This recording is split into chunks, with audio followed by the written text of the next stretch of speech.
6 o'clock, and I would like to ask you, if you would, to please stand for a prayer to be led by Michael Gill of New Hope Christian Church, and then if you remain standing for the Pledge of Allegiance. Thank you. Let's pray. Father, we thank you so much for the opportunity to come before you. We want to lift up the city of Bartlett. We want to lift up the people.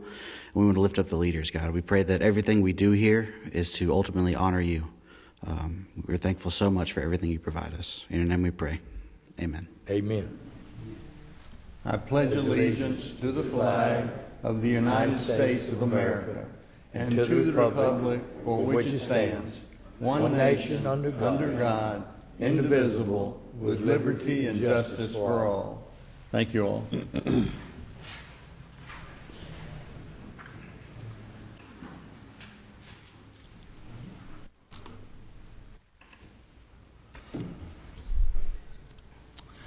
Our future meetings include Parks and Rec Advisory Board, October the 14th at 6 p.m., Bartlett Arts Council, October the 19th at 6 p.m., the Bartlett Performing Arts and Conference Center Advisory Board, October the 19th at 6 p.m., and Design Review Commission would normally have met also on October the 19th, but that meeting has been canceled for this month without anything needed for the commission to work on.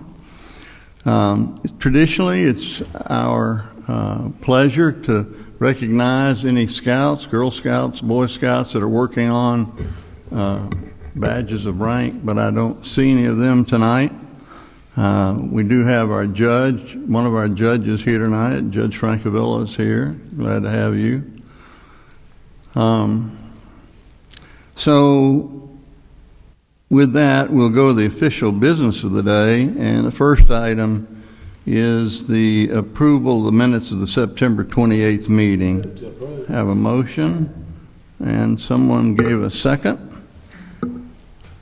Any discussion on the minutes? If not, if you go to your device and cast your vote, please.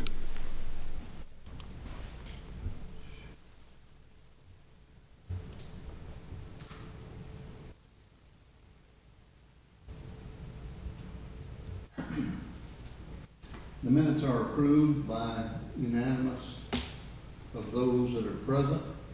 We have one alderman out, just not feeling well tonight, so remember Alderman Elliott in your thoughts and prayers. Next up is a public hearing. Anyone can speak for a maximum of 3 minutes, either for or against the ordinance, and there's a total of 20 minutes for each side. Oh, sorry. There you go. Sorry, yeah. Okay, we have to start again, and no, I'm kidding.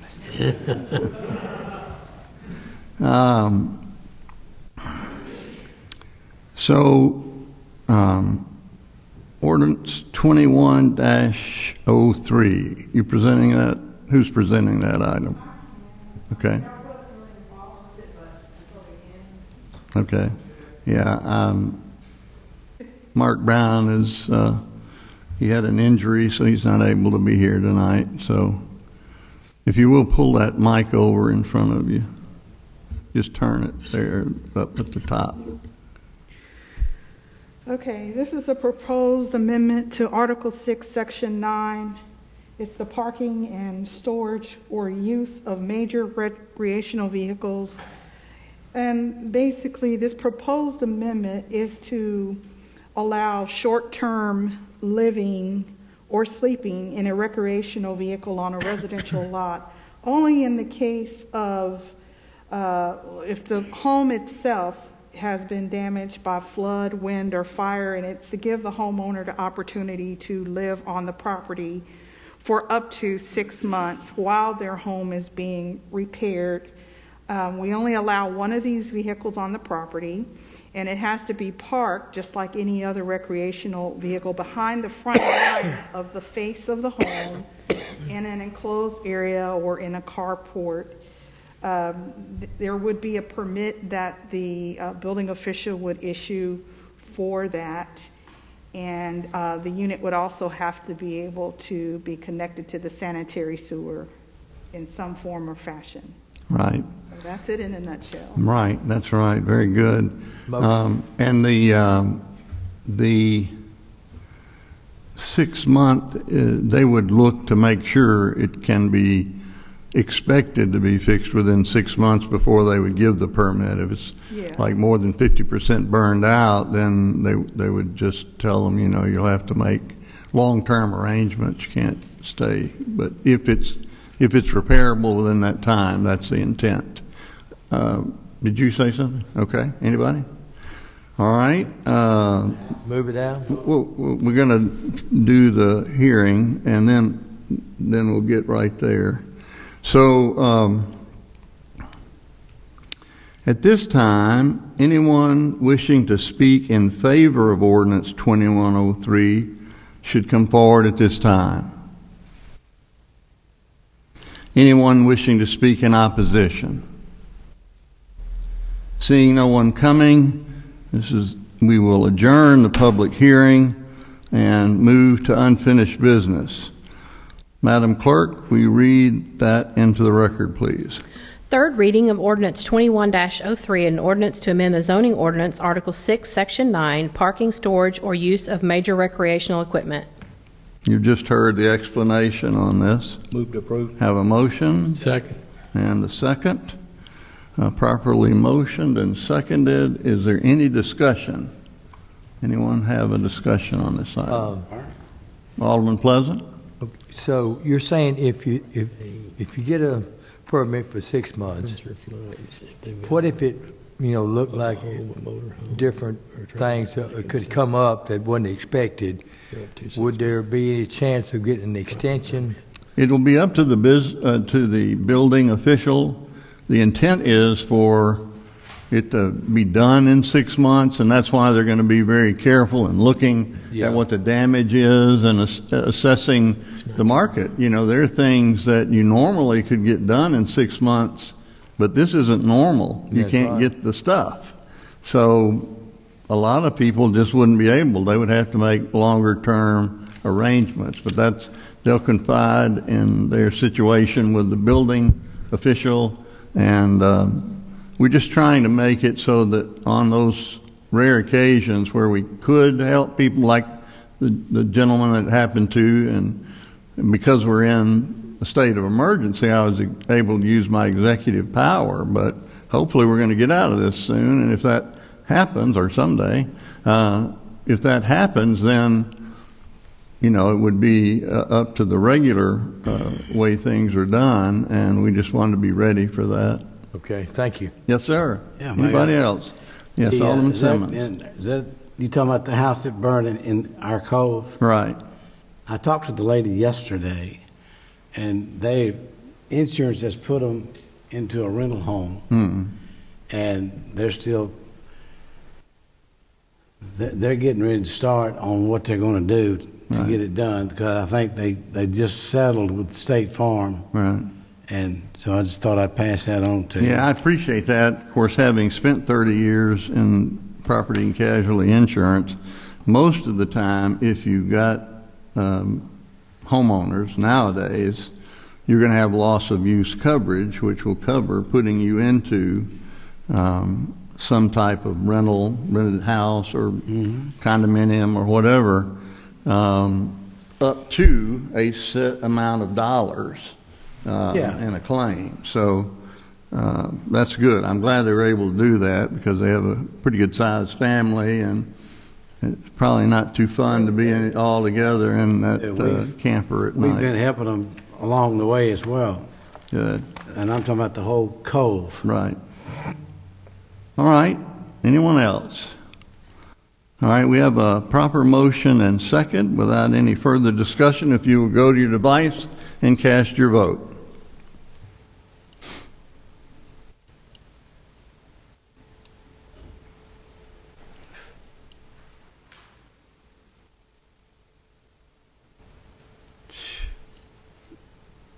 Yours didn't register, Jack, for some reason. Mine's blinking. Mine is, His is blinking. There it We'll went. take a look There, at that. it- There we there go. it went. Here we go. Good deal.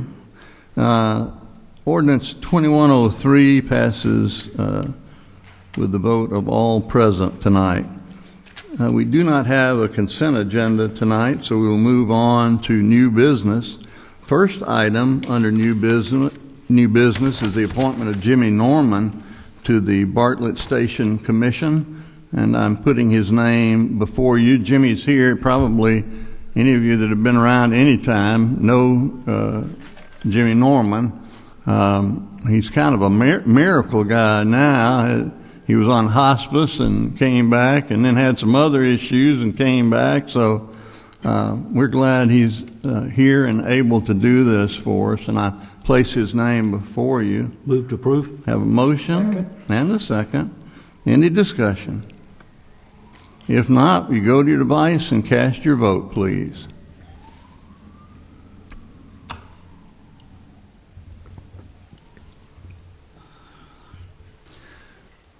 Unanimous by all present.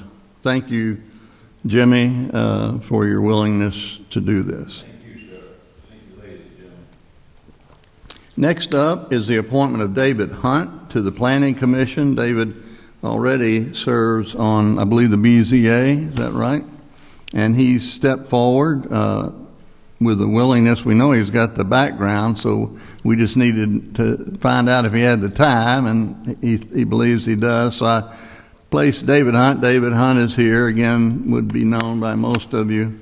And I place his name before you to serve on the Planning Commission. Move we approve. Second. Have a motion, proper second. Any discussion on this item? If not, will you go to your device and cast your vote, please?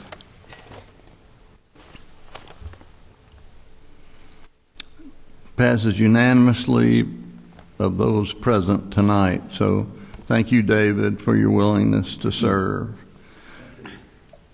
Item 3 is to dispense with the second Board of Mayor and Aldermen's meeting in November and December. We have done this for a number of years. There's just not a lot of things that come across during that time of year, and with the holidays, it's worked fine to this point. So we would place that before you. Vote. We have a motion Second. and a second. Any discussion on this item? If not, go to your device and cast your vote, please. 5 ayes. Thank you. Item 4, Madam Clerk. Resolution 29-21, a resolution to amend the fiscal year 2022 Bartlett City Schools General Purpose School Fund. Dick Phoebus, Director of Finance. School board adopted a resolution. They're just swapping some money in different line items, $33,000 total, going into equipment and out of maintenance. All right. Move we approve. We have a motion Second. and a second. Any questions on this item? If not, we've got a proper motion and second. You go to your device and cast your vote, please. Passes 5-0. Thank you. That is the completion of our agenda for tonight, but it is our tradition to allow anyone to speak to this body on anything for up to 3 minutes. Before we go to the public, is there anything any of the aldermen have at this point? All right. If not, any of our directors? All right. If not, we'll open it up to the audience. If you will, come forward, state your name and address for the record. Kind of nervous. Well, give me a minute. That's all right. Yeah. I'm Jimmy Lukazeski. I live at 3265 Landmark Cove. In the last 6 months, we've had 4 cars broken into. Broken the windows out. A lady down the street, her daughter-in-law was at the Kroger's on Bartlett Boulevard pumping gas, and she got arrested. I don't want Bartlett to become another Raleigh. I grew up in Raleigh, and I see the same things happening here that are happening in Bartlett. I've been in Bartlett since 1990. It's a good town. I moved here because it was safe. I just don't think it is safe. I mean, when you get 4 cars broken into one cove in 6 months, we have to do something. I mean, what do? Pay for the windows every time they break them? Well, yes, but hopefully that won't happen. But what's y'all's solution? Well, if you're finished, I'll ask our police chief to come up where you are. If you'd have your seat, please. Go ahead and have a seat. Chief, what's your initial reaction to the question? Well, we have had some break-ins in the last few weeks. We did arrest 7 individuals last week for having possession of stolen vehicles and stolen property, which came out, we believe, out of those auto thefts, out of the auto burglaries. We have coordinated with our crime suppression unit and the Memphis Police Department to put together a group that's going to run the border of that to keep that area safe. So far it's been good. We've arrested 14 people in the last month for those offenses and on warrants and stuff. And so we believe those cooperative efforts with the other agencies to make Memphis concentrate on that side of their border and us on ours will try to curb some of those. They are, however, down from last year. So the efforts that we're making to make those arrests are working. And so we will have some officers. We'll send some officers over towards Landmark Cove, and we'll do that. As far as the gas stations go, we do have officers that's what they do during the day, is they do look at the gas stations because people leave their purses in their cars and leave their cars running while they're pumping gas. And so we do have undercover officers that cruise those areas and those parking lots to try to stop some of that.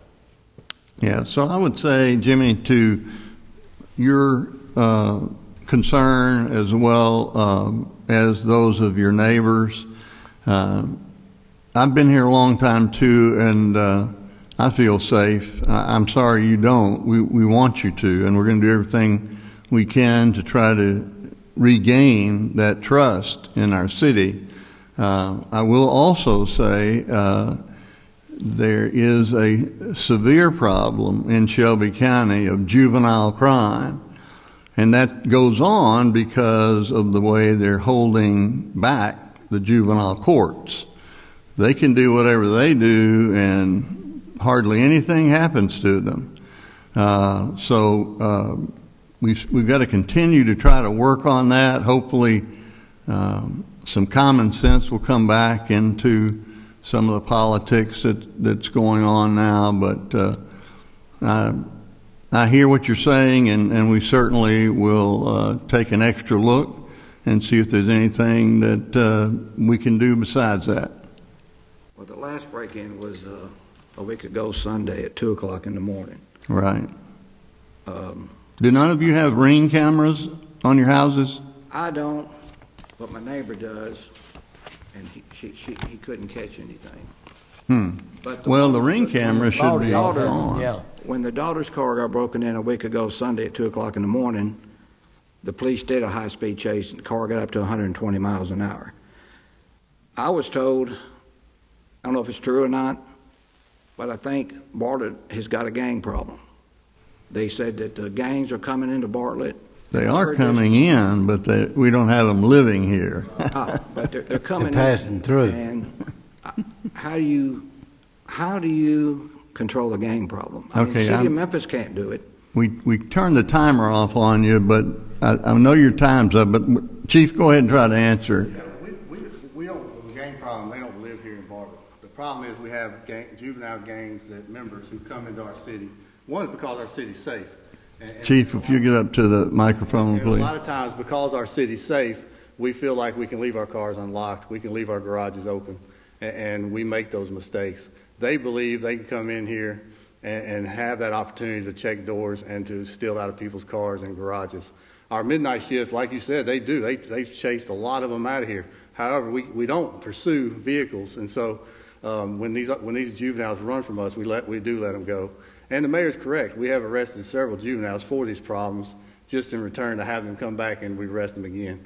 And so I believe the guys are really working. I do believe that we're going to continue to have that issue, but we're going to also stay on top of it to make sure that we don't give up and we continue to fight that battle. And so I will get with you after here, you and Inspector Golden, and we'll come up with a plan to get with your neighborhood.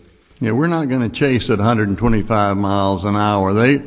They'll probably take care of themselves down the road at that speed, but Really? And hopefully don't kill other people. right, that's right. Okay, thank you, Jimmy. You'll get with him afterwards.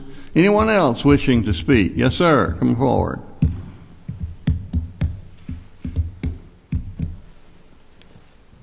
Good evening. Thank you for the 3 minutes to speak with you. So, Brian Callies, I'm the founder, president, and CEO of Saving Lost Kids, also known as the Brian Callies Foundation.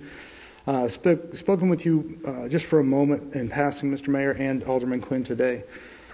What we work on is missing, exploited, and sex-trafficked children. Right? We do prevention if we can. We do a great job on that side. We have a search and rescue team. We do working with law enforcement of all kinds to rescue children from child sex trafficking. The problem is in the state of Tennessee, there are no solutions that we have to what to do with these children after we recover them. And if you don't do something to heal them and we don't bring them back and address some of those concerns and those issues, it becomes a repeat victim. And that's what happens to these children. One thing that spearheaded this latest development was a child that's been sex trafficked 4 times in a row at 12, 12 and a half, 13, 14, because it will keep going if we don't address the problem. So the state of Tennessee has no solutions for this. I was asked to provide a solution, and our solution was pretty simple. Let's just find the best thing that's in the country right now for child victims, girls only, 19 and younger, that have been recovered out of sex trafficking.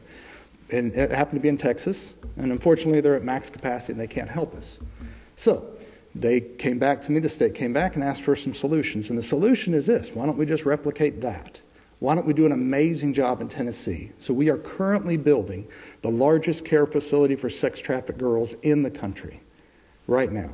Got a board of 29 people, including everything you can name from law enforcement, Sheriff Bonner, Memphis Police Department, that kind of side. I've got State Representative Mark White. We have Senator Rose is on the board, and we're building that out to be the biggest care facility right now in the country. And what we're trying to search for and hope for, the biggest, best hope for of the location that we were looking for, was the Baptist Children's Home here in Bartlett.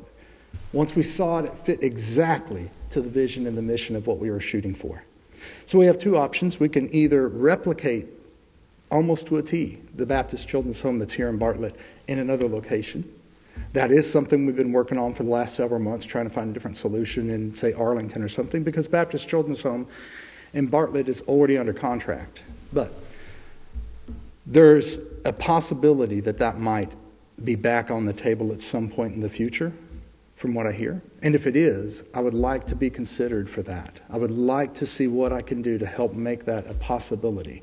That land, 75 acres, fits our efforts to a T.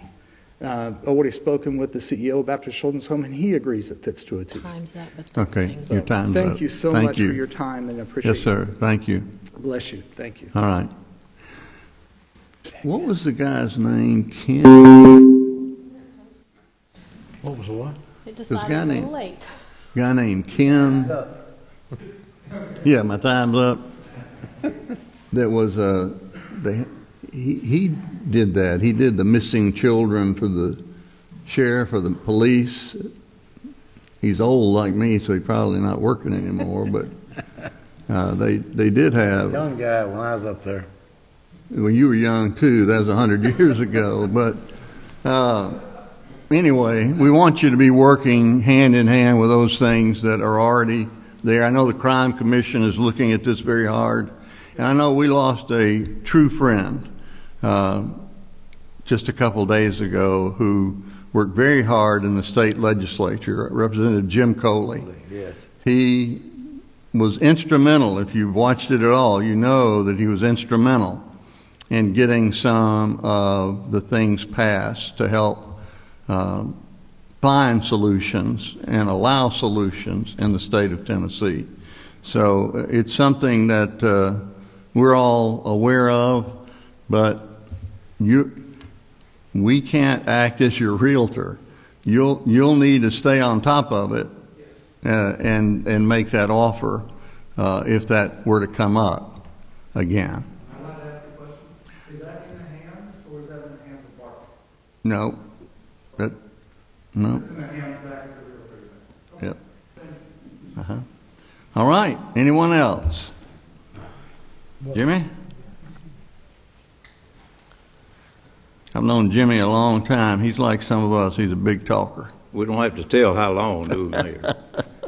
Anyway, my name is Jimmy Norman. I'd just like to say that I'm announcing for candidate for Alderman for Bartlett 2022.